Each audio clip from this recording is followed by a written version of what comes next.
എന്തൊക്കെയുണ്ട് വിശേഷങ്ങൾ? എല്ലാവർക്കും സുഖം തന്നെയല്ലേ? ഞങ്ങളിവിടെ സുഖമായിരിക്കുന്നു. അപ്പോൾ ഞാനൊന്ന് വന്നിരിക്കുന്നത് ഒരു ഈസി പീസി ആയിട്ട് അതേസമയം അടിപൊളി ടേസ്റ്റുള്ള അച്ചാറിന്റെ റെസിപ്പി ആയിട്ടാണ് കേട്ടോ. അച്ചാർ എന്ന് പറയാൻ പറ്റുമെന്ന് എനിക്ക് അറിയില്ല. ഒരു വേണമെന്നുണ്ടെങ്കിൽ നമുക്കൊരു ജാം എന്ന് പറയാം. എരിവും മധുരവും പുളിയും ഉപ്പും ഒക്കെ ഉള്ള ഒരു അടിപൊളിയായിട്ടുള്ള ജാം. അതായത് നമ്മുടെ പച്ചമാങ്ങ വെച്ചിട്ടുള്ള ഒരു അച്ചാറാണ് ഞാൻ തയ്യാറാക്കാൻ പോകുന്നത്. ഇപ്പൊ പച്ചമാങ്ങ അച്ചാർ എന്ന് പറയുമ്പോൾ നോർമലി നല്ല എരിവുള്ള അച്ചാറല്ലേ, പക്ഷെ ഇത് മധുരമുള്ള അച്ചാറാണ്. ഉണ്ടാക്കാൻ വളരെ എളുപ്പമാണ്, അതേസമയം നല്ല ടേസ്റ്റിയാണ്. ചപ്പാത്തിയുടെ മേലെ നമുക്ക് ഇത് പരട്ടിയിട്ട് നമുക്ക് റോളാക്കിയിട്ട് സ്കൂളിലേക്ക് കൊടുത്തുവിടാൻ പറ്റും. അതുപോലെ തന്നെ സാൻഡ്വിച്ച് ആക്കി കഴിക്കാൻ പറ്റും. അപ്പൊ അങ്ങനെയൊക്കെ ചെയ്യാൻ പറ്റുന്ന ഒരു അടിപൊളി അച്ചാർ. എന്തായാലും നിങ്ങൾ തയ്യാറാക്കി നോക്കാൻ മറക്കരുതേ. അത് ചെറിയ പോർഷൻ ഞാൻ ഉണ്ടാക്കിയിട്ടുള്ളൂ. അപ്പൊ പിന്നെ നിങ്ങൾക്ക് ധൈര്യമായിട്ട് ഉണ്ടാക്കി നോക്കാം. എല്ലാവർക്കും ഇഷ്ടപ്പെടുമ്പോൾ തന്നെയാണ് ഞാൻ വിശ്വസിക്കുന്നത്. അതുപോലെ തന്നെ കഴിഞ്ഞ ആഴ്ച പോസ്റ്റ് ചെയ്തിട്ടുണ്ടായിരുന്ന ചക്കപ്പുഴുക്ക് വീഡിയോ കുറെ പേര് കണ്ടിട്ടില്ല. ചക്കപ്പുഴുക്കാന്ന് പറഞ്ഞാൽ നിങ്ങൾ അതിനെ ഒഴിവാക്കരുത് കേട്ടോ. അപ്പോൾ ചക്കയുടെ സീസൺ ആണ്, അതുകൊണ്ട് നിങ്ങൾ ചക്ക കിട്ടുന്ന സമയത്ത് ഈ പുഴുക്ക് തയ്യാറാക്കി നോക്കുക. അതുപോലെ തന്നെ ഫോട്ടോസൊക്കെ അയച്ചു തരാൻ മറക്കരുതേ. ഇൻസ്റ്റാഗ്രാം വഴിയോ ഫേസ്ബുക്ക് വഴിയോ അല്ലെങ്കിൽ മെയിൽ ആയിട്ടൊക്കെ അയച്ചു തരാം. അത് കാണുമ്പോൾ നമുക്കൊരു സന്തോഷം തോന്നും. അപ്പോൾ ഒട്ടും സമയം കളയാണ്ട് നമുക്ക് എങ്ങനെയാണ് എരിവും പുളിയും മധുരവുമുള്ള മാങ്ങച്ചാർ തയ്യാറാക്കാം എന്ന് നോക്കിയിട്ട് വരാം. ഓക്കെ, അപ്പൊ നമുക്ക് sweet and spicy mango pickle തയ്യാറാക്കാം. അപ്പം അതിന് വേണ്ടി ഞാനിവിടെ എടുത്തിരിക്കുന്നത് 4 പച്ചമാങ്ങ എടുത്തിട്ട് ഇതേപോലെയുള്ള കഷ്ണങ്ങളായിട്ട് മുറിച്ച് വെച്ചിട്ടുണ്ട്. നിങ്ങൾക്ക് ഇതിന്റെ സൈസ് വേണമെങ്കിൽ കുറയ്ക്കാം. അപ്പോൾ 400 ഗ്രാമാണ് ഇതിന്റെ അളവ് കേട്ടോ, വെയിറ്റ് പറയുകയാണെന്നുണ്ടെങ്കിൽ. തൊലിയെല്ലാം ഞാൻ കളഞ്ഞിട്ടുണ്ടേ. അപ്പം നമുക്കിനി മാങ്ങാച്ചാർ റെഡിയാക്കാം. അതിനുവേണ്ടി ഒരു കടായിലോട്ട് നമുക്ക് ആദ്യം തന്നെ നല്ലെണ്ണ ഒഴിച്ചു കൊടുക്കാം. നല്ലെണ്ണ അല്ലെങ്കിൽ കടുകെണ്ണയാണ് ഉപയോഗിക്കേണ്ടത് കേട്ടോ. ഞാനിവിടെ നല്ലെണ്ണയാണ് എടുക്കുന്നത്. ഒരു 3 ടേബിൾ സ്പൂണോളം നല്ലെണ്ണ ഒഴിച്ചു കൊടുത്തിട്ടുണ്ട്. അതൊന്ന് ചൂടാവട്ടെ.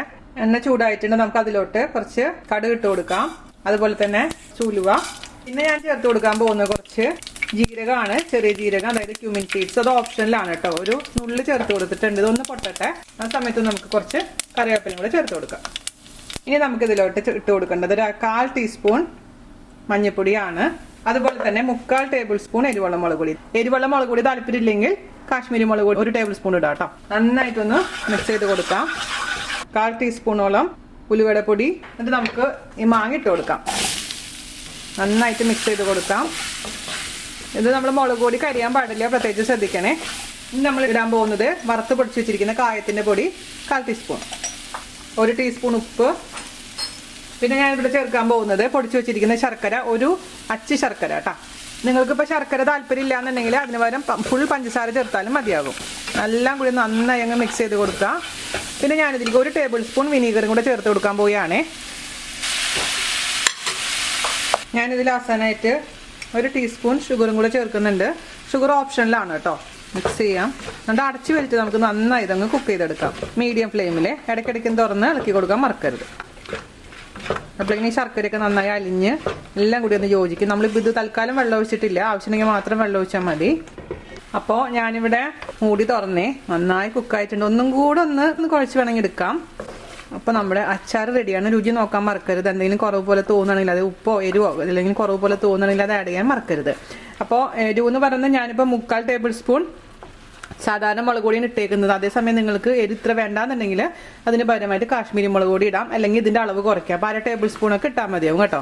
അപ്പോൾ അതൊക്കെ നിങ്ങളുടെ ഇഷ്ടത്തിനനുസരിച്ച് മാറ്റം വരുത്തിക്കോളൂ. പിന്നെ ശർക്കര ആണെങ്കിലും മൊത്തം ശർക്കര ഇടാം, അതല്ലെങ്കിൽ നമ്മളിതിലേക്ക് പഞ്ചസാര ചേർത്ത് കൊടുക്കാം. അതല്ലെങ്കിൽ ഞാനിപ്പോൾ ചെയ്ത പോലെ ശർക്കരയും പഞ്ചസാരയും കൂടിയുള്ള മിക്സ് ചേർത്താലും മതി. ഓക്കെ, അപ്പോൾ ഇതിന്റെ രുചി എന്ന് പറഞ്ഞാൽ നല്ല മധുരവും ചെറിയ എരിവും പുളിയൊക്കെ ഉള്ള ഒരു അടിപൊളിയായിട്ടുള്ള ഒരു പിക്കിൾ എന്ന് പറയാൻ പറ്റുമെന്ന് എനിക്കറിയില്ല, ഒരു ജാം. അപ്പോൾ ഇത് നമുക്ക് ചപ്പാത്തിയുടെ കൂടെയും കഴിക്കാം, സാൻഡ്വിച്ച് ആയിട്ട് കഴിക്കാം ഒക്കെ പറ്റുന്നൊരു സൂപ്പറായിട്ടുള്ള ഒരു സംഭവമാണ്. മിക്സ് ചെയ്ത് കഴിഞ്ഞാലും കുഴഞ്ഞു വരും. അല്ലെങ്കിൽ നിങ്ങൾക്ക് ഇപ്പോൾ ഇത് ആസിറ്റീസ് ഇങ്ങനെ കഷ്ണങ്ങളായിട്ട് കിടക്കണമെന്ന് ഇഷ്ടമെന്നുണ്ടെങ്കിൽ അങ്ങനെ ചെയ്താലും മതി. ഞാൻ ജസ്റ്റ് ഒന്ന് കുഴച്ചെടുക്കുകയാണേ, അപ്പോഴാണ് ഇതിലേക്ക് എല്ലാം പിടിക്കുകയുള്ളൂ. അപ്പോൾ ഞാൻ രുചി ഒന്ന് നോക്കട്ടെ. അരേ വാ, എന്താ രുചി! ഒരിത്തിരി ഉപ്പിൻ്റെ കുറവുണ്ട്. മധുരവും പുളിയും എരിവൊക്കെ പക്കയാണ്. അപ്പോൾ രുചി നോക്കിയിട്ട് നിങ്ങളുടെ ഇഷ്ടത്തിനനുസരിച്ച് മാറ്റം വരുത്തണം. പിന്നെ ഒരുപാട് എണ്ണയൊന്നുമില്ല. എന്നിട്ട് ഇരിക്കും തോറും ഇതിൻ്റെ രുചി കൂടുക. ഇത് നമുക്ക് ബിരിയാണിയുടെ കൂടെ കഴിക്കാനും സൂപ്പർ ആയിരിക്കും കേട്ടോ. സൂപ്പറാണ് കേട്ടോ. 2 മിനിറ്റ് കഴിഞ്ഞ് നമുക്കിത് ഓഫ് ചെയ്യാം. അത് കഴിഞ്ഞിട്ട് ചൂടാറിയതിന് ശേഷം നല്ല ക്ലീൻ ആയിട്ടുള്ള കുപ്പിയിലോട്ട് പകർത്തി ആവശ്യാനുസരണം ഉപയോഗിക്കാം. ഇതൊക്കെ ഇപ്പോൾ എൻ്റെ വീട്ടിലുണ്ടാക്കി വെച്ചാൽ പെട്ടെന്ന് കഴിയുന്ന സംഭവമാണ്. അതുകൊണ്ട് ഒരുപാട് നാളൊന്നും ഇരിക്കില്ല. ഒരുപാട് നാളെ നിങ്ങൾക്ക് വെക്കണമെന്നുണ്ടെങ്കിൽ ഫ്രിഡ്ജിൽ വെക്കാം. പുറത്ത് വെച്ചാൽ ഇപ്പോൾ ഇവിടെയൊക്കെ പുറത്ത് വെച്ചാൽ സംഭവം ഒന്നും കേടാവാറില്ല. നാട്ടിലൊക്കെ ആണെന്നുണ്ടെങ്കിൽ ഫ്രിഡ്ജിൽ വെച്ചോളൂ. കാരണം അധികം നമ്മൾ ഓയിലോ അല്ലെങ്കിൽ അധികം വിനീഗറൊന്നും ഒഴിക്കാത്ത കാരണം ഫ്രിഡ്ജിൽ വെക്കുന്നതാണ് ഏറ്റവും സേഫ് കേട്ടോ. പക്ഷെ എപ്പോഴും നമ്മൾ അച്ചാർ എടുക്കുമ്പോൾ അച്ചാറിന് എടുക്കുന്ന ആ സ്പൂൺ നന്നായിട്ട് ഡ്രൈ ആയിട്ടുള്ളതായിരിക്കണം. അതിനുശേഷം അച്ചാർ എടുത്തതിന് ശേഷവും ആ സ്പൂൺ അതിലിടരുത്. നമുക്കറിയാവുന്ന കാര്യങ്ങളാണല്ലോ, ഞാൻ ഇനി പറഞ്ഞ് ബോറടിപ്പിക്കുന്നില്ല. അങ്ങനെ നമ്മുടെ അച്ചാർ ഇങ്ങനെ ഓഫ് ചെയ്തു കേട്ടോ. ഇനി നമുക്ക് ചൂടാറിന് ശേഷം നല്ല കുപ്പിയിലോട്ട് മാറ്റാം. അപ്പോൾ രുചി നോക്കാൻ മറക്കരുത്, അടിപൊളിയായിട്ടുള്ള ടേസ്റ്റ് ആണിത്. അപ്പോൾ നമ്മുടെ അച്ചാർ റെഡി ആയിട്ടുണ്ട്, തണുത്തു. ഞാൻ ഫോട്ടോ എടുക്കാൻ കൊണ്ടുപോയിട്ടായിരുന്നു, ചെറിയ പോർഷൻ ഉണ്ടാക്കിയിരുന്നത് കേട്ടോ. അപ്പോൾ ഞാനൊന്ന് ടേസ്റ്റ് ചെയ്ത് നോക്കിയാലോ.